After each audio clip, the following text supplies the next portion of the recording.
There is an astonishing Gemara in Chulin.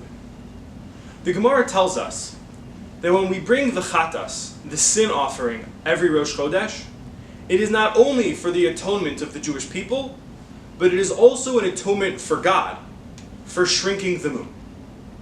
The Gemara explains that at the beginning of creation, both the sun and the moon were created the same size.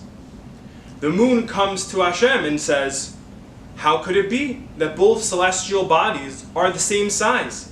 They don't both fit in the world at the same time. And after much deliberation back and forth between the arguments of the moon and the sun, Hashem ultimately decides to shrink the moon. What does it mean that Hashem needs atonement for this decision? In his infinite wisdom, he decided that the correct course of action was to shrink the moon. So why would he need atonement for that? Rav Moshe Feinstein suggests that, of course, Hashem does not need atonement in the literal sense of the word.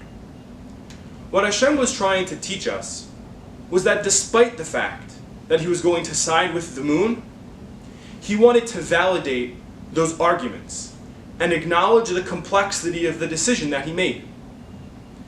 In our lives, we often disagree with other people. We differ on important issues that will change the course of actions in our own lives.